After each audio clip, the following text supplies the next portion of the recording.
దీపావళి తర్వాత నుంచి వచ్చే కార్తీక మాసంలో దీపావళి నుంచి 4వ రోజున నాగుల చవితి పూజ వస్తుంది. ఈ నాగుల చవితికి మేము పూజ ఎలా చేసుకున్నామో చూపిస్తాను. పామును చూడగానే ఎవరైనా భయపడతారండి. అలాంటి పాముల పుట్ట దగ్గరికి వెళ్ళి ఈ నాగుల చవితి రోజు నాడు మనం పూజ అయితే చేసుకుంటాము. నాగుల చవితి రోజు నాడు పచ్చి చలిమిడి చిమ్మిలి ప్రసాదంగా అయితే పెట్టుకుంటాము. మేమైతే ఇక్కడ చలిమిడి వడపప్పు చిమ్మిలి చేసి అయితే నైవేద్యంగా పెట్టుకుంటామండి. కొన్ని చోట్ల అయితే తేగలు, బుర్రగుంజులు, కోడిగుడ్లు ఇంకా ప్రసాదాలు కూడా చేసి పెడతారు. మేమైతే ఏ పాము పుట్ట దగ్గరికి వెళ్ళము. మా పెరట్లోనే మేము పాము పుట్టగా చేసుకుని అక్కడైతే పూజ చేసుకుంటాము. మా అత్తయ్య గారు ఎన్నో సంవత్సరాల నుంచి ఇలాగే చేస్తున్నారు. మా వారి పుట్టక ముందు నుంచే ఇలా పూజ అయితే చేసుకునేవారు మా అత్తగారు. మేము కూడా అదే ఫాలో అయిపోతున్నాము. ఇదిగోండి ఇక్కడ మేము పుట్ట అయితే వేసుకున్నాము. ఇలా పుట్ట వేసుకున్న తర్వాత ముగ్గులు పెట్టుకుని గోడకి సర్పాలు కూడా వేసుకుని మేమైతే పూజ చేసుకుంటాము.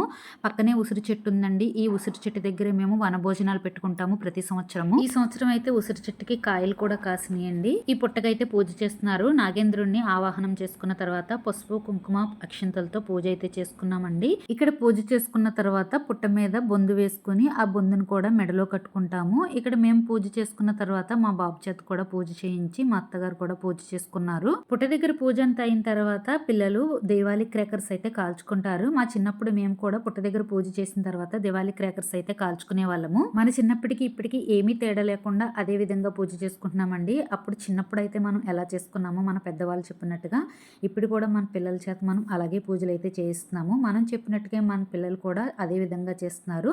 ఇదే మనం పిల్లలకి నేర్పిస్తూ ఉంటే ఏ పూజలకైనా వ్రతాలకైనా దగ్గరుండి అన్ని నేర్పించామంటే వాళ్ళ తరం వచ్చేసరికి వాళ్ళ పిల్లల చేత కూడా ఇలాగే పూజలు చేయించుకుంటారు. పుట్ట దగ్గర పూజ చేసే విధానం అయితే ఏమీ మారలేదు, కానీ మనం ప్రసాదాల విషయంలో అయితే చిన్న మార్పు అయితే వచ్చిందండి. అదేంటంటే అప్పట్లో మన పెద్దవాళ్ళ కాలంలో మిక్సీలు ఉండేవి కాదు. రాతి రోట్లో వేసి దంచుకునేవారనమాట.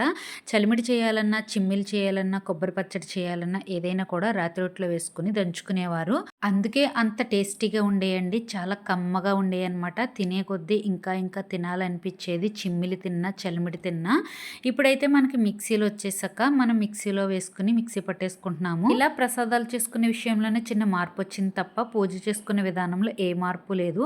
అప్పుడు ఎలా పూజ చేసుకున్నామో ఇప్పుడు అలాగే చేసుకుంటున్నాము. పూజ అయితే చూసారు కదండి. మా ఇంట్లో నాగుల చవితి పూజ అయితే ఇలా చేసుకున్నాము. మీ అందరికీ నచ్చిందని అనుకుంటున్నాను. నచ్చితే కనుక తప్పకుండా కామెంట్ చేయండి. అలాగే మంచి మంచి వీడియోస్ కోసం నా ఛానల్ని సబ్స్క్రైబ్ చేసుకోండి. లైక్ చేయడం మాత్రం మర్చిపోవద్దు. Thanks for watching.